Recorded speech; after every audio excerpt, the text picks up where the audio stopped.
Welcome back to the Orange Bloods Texas Football YouTube channel. I'm Ari Temkin. He's Anwar Richardson, and it's been a long time since we've talked about realignment, but there is some news as it pertains to the Big 12 in Texas, and sort of the timeline here now for Texas's exit.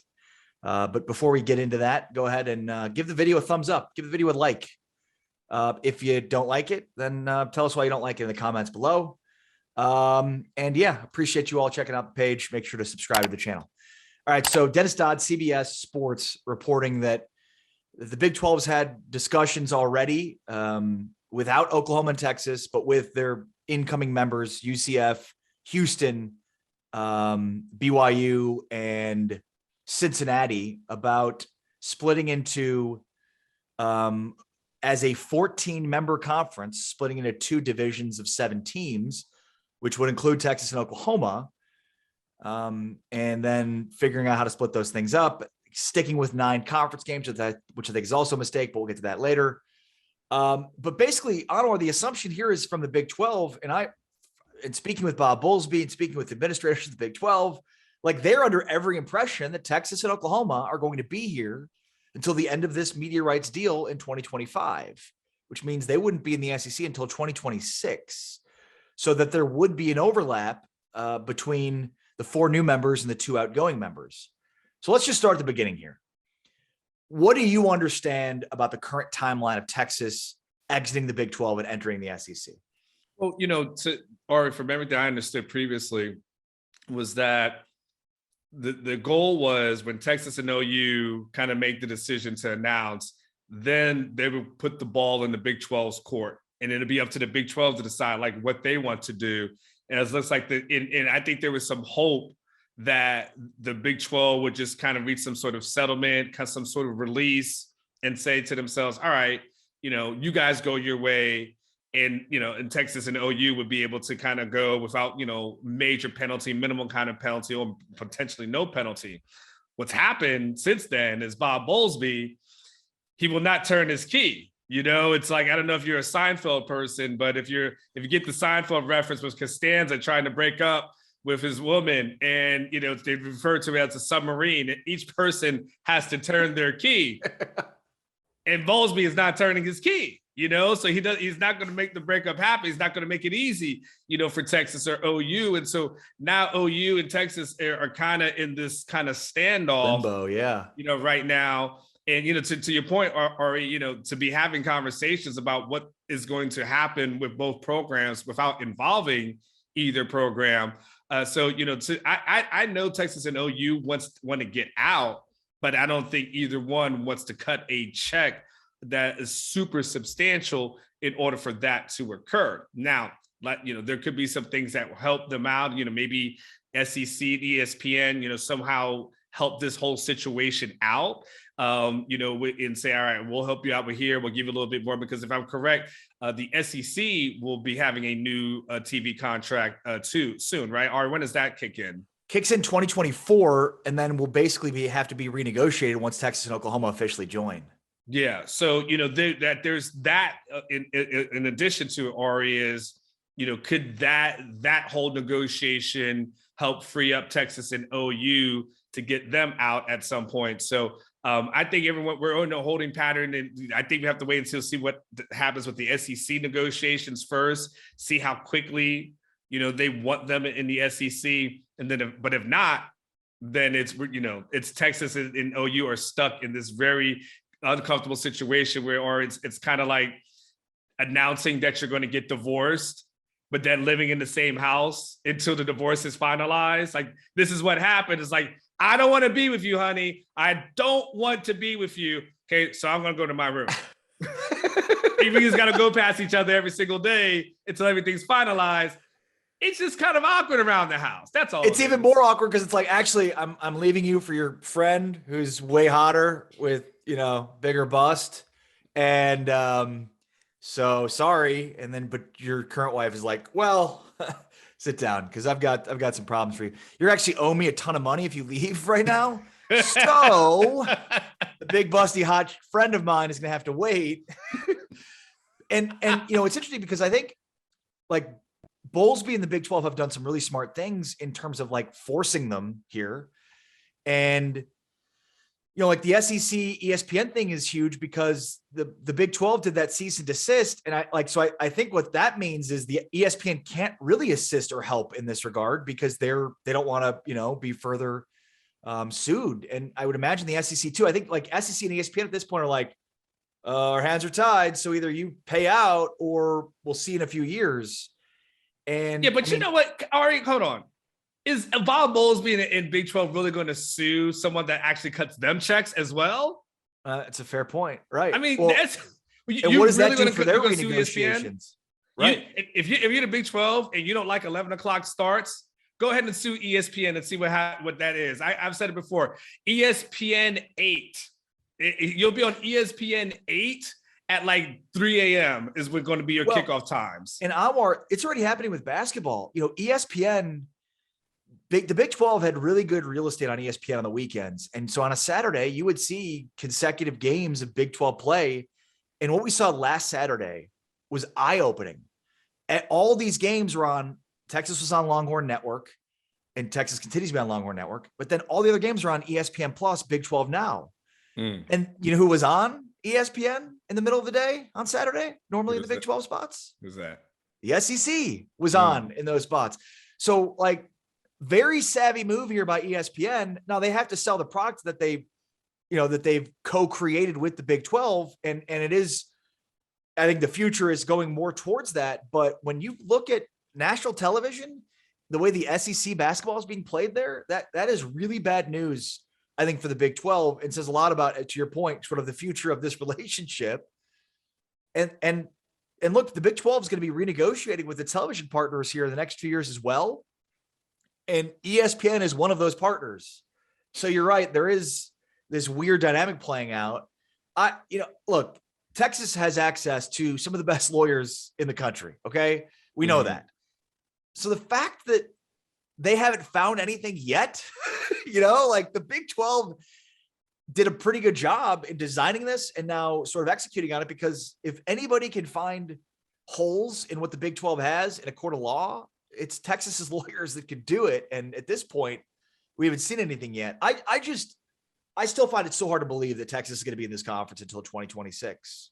I do. It's so weird. It makes no sense from anybody's perspective. I think it only hurts the league, and it hurts, I think, Texas and Oklahoma to a certain degree as well. And look, it might have already hurt Oklahoma. I mean, maybe Lincoln leaves and bolts Oklahoma because of the SEC thing. I don't think that was everything, but I think it was part of it. I mean, it's hard to see how they're going to go through this contentious relationship, right? For the next few years. I mean, it's very, very tough, and I think this is where I think Bowlesby, has to get smart at some point. And he seems to be sometimes emotional, about the situation. But, him storming out of a meeting and, what was it last week? He allegedly stormed out of, some meeting like CFP expansion meetings. He was it's kind of like, all right, dude, you gotta get control, man. Like, you gotta get control of your emotions, man. You gotta get out your sensitive side, man. Like, stop watching Hallmark movies all the time, man, because you're getting a little too sensitive on us, my man. At the end of the day, everyone understands, like, especially if the Big 12, like, to your point, when you've got to renegotiate and you're already ticked off ESPN, and what kind of leverage will you bring to the table knowing that Texas and OU are not going to be a part of your conference? You're not going to have any leverage from a negotiation standpoint and expect to be getting more money potentially by saying, well, we added UCF, or we've added TCU, or we've added Houston. That's not going to move the needle, right, for much. Now granted, UCF has a big market. Orlando is a huge market. And I can't deny that Houston is also a huge media market as well, right? When we talk about the media market, we're also talking about the programs themselves. Right, but who owns the media market in Houston from a collegiate perspective? Not Houston. Texas and Texas A&M. Yeah, fair. They own the Houston media market. It would be like they said this with TCU and TCU. Well, you're getting the DFW Metro. You already have them. You already have Houston. Now the SEC is going to have Houston, and the SEC is going to have Dallas. There's obviously Tech fans and Oklahoma fans, but Dallas is the same. Dallas and Houston are not TCU and U of H markets. It's Texas and Texas A&M that own those markets for the most part. Yeah. Orlando is, I think there's some legitimacy to Orlando. Sure. Cincinnati's interesting too, because like, as long as Luke Fickell is there, they're a player. And if you're a player, there's a national intrigue, but if you're ESPN, are you investing all this money? You've just invested all this money in the SEC. Do you need to invest money in a conference that has Cincinnati? I think, how much damage do you think it does to Texas to stay in the Big 12 until 2026? Or does it not do any damage? I mean, again, let's say that's the worst case scenario is 2026. I don't know if it damages Texas from a brand standpoint. I think the brand is already established. I think it's frustrating, but I don't know how much it affects recruiting or not recruiting. I think NIL. That's the question that I ultimately have, because you're right. I mean, nothing's going to change with Texas and brand and valuation. That no doubt about that. But what is recruiting hurt by this? I mean, guys want to play in is a two-part of the thing, right? There is an allure and is a sell of going to the SEC. It's very hard for Texas to recruit against SEC programs. Like it's tough. It's tough sledding. No question. The SEC, we know at the end of this year, I say end of this year, April or so after the draft, Ari, we'll get the notes of who was drafted from each conference. And we know the SEC is going to have, 40 guys, 50 guys, 60 guys, that'll be Big 10. And it's going to be like the Big 12, it'll be a slightly over double digits, right? Right. I mean, Alabama and Georgia will have more than the Big 12, maybe double. Correct. And so like if you're, Texas, for instance, you may be waiting until day 3 to see your first guy come off the board. So, so that hurts them, every year in recruiting. Having to go against that. Guys, no matter what, they want to go to a program where they feel like they can go to the NFL. Like that's just how the majority of them do. In Texas going to the SEC was kind of like the equalizer on that. Like you don't have to worry about that. So it will still be an uphill recruiting battle going forward. What helps Texas a little bit in that, Ari, is that NIL is kicking in. And so, like, let's just be honest, if guys can come to Texas and get paid, then it's not so much about, me getting paid in the future after being in an SEC program. It's about me getting paid now, like me getting paid as a freshman, me getting paid as a sophomore. Right. So, I think that will help Texas a little bit. So, the SEC delay hurts some, but then I think it gets equaled out a little bit because of the NIL. Yeah, I think that's well said. The other thing too is I wonder too how much Texas is looking at this and says at any point we could write the check and quite frankly we could basically say to boosters, hey, can you like they could raise this money independent of any of the other monies they're getting in from people, right? Like we know that at any point Texas can basically get its group together and create any amount of money they want. So I wonder how much Texas is like, let's wait and see how good we are in football next year. Because I would definitely wait to figure out when this trajectory is back up. And if it's next year and it's like this team wins 9 games, okay, now it might be easier for me to swallow the money and leave. And I'm not worried about Oklahoma. Like at this point, you do what you do, Oklahoma. We'll do what we do, and we'll see in the SEC eventually. But I would probably, because Oklahoma was better positioned for the SEC. They no longer are. And again, I think Lincoln going to USC is I can get to the playoff way more often being in the Pac-12 at USC than I can being at Oklahoma in the SEC. I do think that that's part of the equation here. And then I wonder too, so CFP expansion isn't coming until at least 2026 now. And so how much did the reaction from Oklahoma and Texas, how much was it due to expansion coming? Because when this was announced, expansion was coming and sooner rather than later. And it's almost as if this announcement coincided with the other conferences being like, whoa, wait a second here. And that's what really slowed it down. You could argue that Texas A&M is the linchpin by leaking this story for expansion taking a back seat at this point. Well, Texas A&M has been really cool about blowing up stuff. As far as they're the ones who kind of leaked that that Right. the Texas to OU to the SEC thing, and this happens as well. So it's those are very valid points, Ari. I like everything you're saying is extremely valid, and like I said, pushing it back to the 2026, what does that potentially look like? And there's a worry from other conferences that the SEC will just have everybody in it, and there'll just be a couple of other the leftovers, the conference champions, and however many SEC 4 or 5 SEC teams that Right.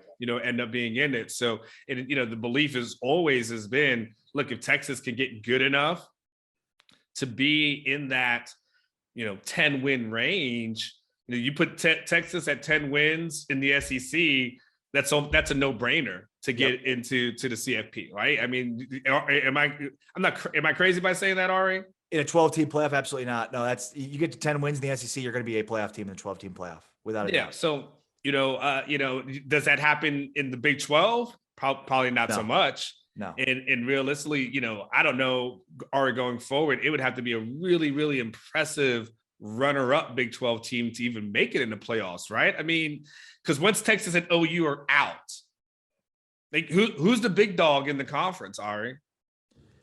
It's a great question. It is certainly something, trying to like look at right now. In fact, I even saw a subreddit, the college football subreddit had like a breakdown of who they thought were the best candidates for that. I mean, you could say Oklahoma State probably, because they have the most longevity of being consistent and good, and they have the head coach. But I mean, there's intrigue with BYU. BYU's had a great football program over the years. And so once you start to infuse some of that Big 12 money with BYU, because remember, if there is carryover here in time between Texas, I mean, I wonder how much those programs will start to get some of the coffers from Texas and Oklahoma leaving. So I would say you could probably think of BYU in that category, Oklahoma State, Iowa State. I mean, but to your ultimate point, it's a great question. Like, yeah, it's not going to move the needle. What's the game, Ari? What's the game that when Texas and OU are gone? What's the biggest conference game? We talked about that because it won't be you won't have Bedlam. You'll have Bedlam, but it won't be a conference game, right? You have Texas OU, but that won't be a conference game. What ends up being the marquee game? Like every year, you mark Ohio State, Michigan, or what? Who is the big conference game? Iowa State, Kansas State, Farmageddon. I mean, at this point, we don't know. There's nothing like Texas OU. Mm-hmm. I mean, maybe, Cincinnati sparks a rivalry. But yeah, I mean, to your point, the real estate in the Big 12 is becoming much barer in the absence of Texas and Oklahoma from a brand perspective. I'm sorry, Ari, go ahead. I'm sorry. No. Go. I had some closing thoughts on the NCAA and where this is all going anyway. So finish up. So I just want to ask you real quick what you thought of these potential divisions that Dennis Dodd outlined, right? So just in the Big 12 North, he says it could be Cincinnati, BYU, Iowa State, Kansas State, Oklahoma, and Oklahoma State. In the Big 12 South, it could be Baylor, Houston, TCU, Texas Tech, UCF, and West Virginia. And then, so Holly yesterday on XM on Big 12 Radio, Holly Rowe did an East-West breakdown that I liked. Mm-hmm. Maybe, I'll be honest, I don't really care. Here's the thing I care about. The conference needs to have 8 conference games. Dave Bartu does a fantastic job from an analytical perspective, broke it down and basically said, like, anybody that's playing 9 conference games is not smart and not setting their conference up for success to get to the playoff.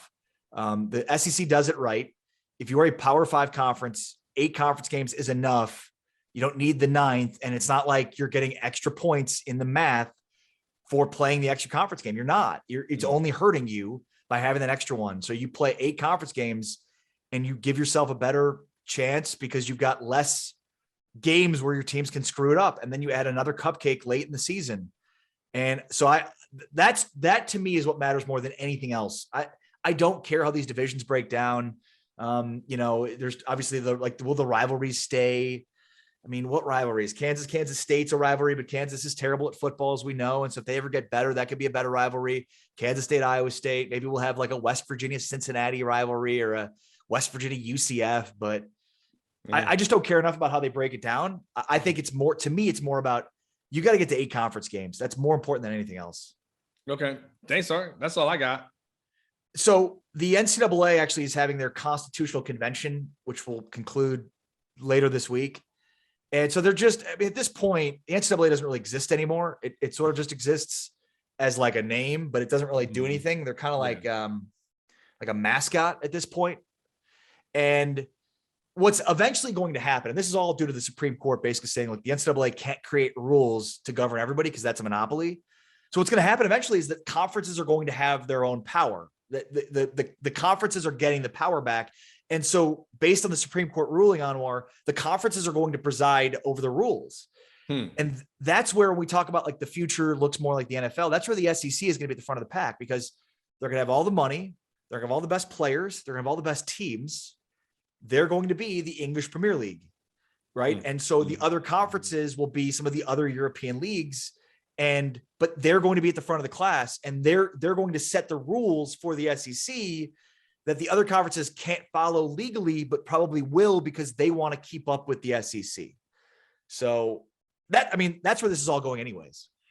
Wow. It's a fascinating thing because I've read certain things to that effect, in the SEC be essentially, to your point, becoming its own entity.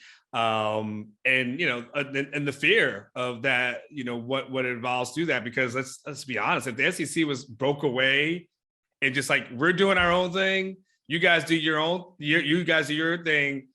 Well, it would have a large audience. To your point, what's some of the projections that you've heard what the SEC network could be like paying out? Because I've heard could be some astronomical numbers. Yeah. So I don't have the exact numbers in front of me, but currently the Big Ten's deal pays out more per year than the SEC's, about 30 something, 40 something. And again, I'm trying to think of what exactly it is. Fox payouts, Big, I love it. Real 10. Time. But yeah, I'd guess between 40 and 50 for the SEC once Texas and Oklahoma are in, because the numbers currently don't even take into account what it will be, because they've already hit that. They've already reached an agreement on the new deal, but it's going to change once Texas and OU get in there. And I wish I had this number ready. For some reason, I have the number 32 in my mind, but that seems low. But again, I think between 40 and 50 million, and that is going to be twice as much as some of these other conferences, and in some cases more than twice as much. That's where the ACC is in big trouble, because they signed a deal through 2030, basically.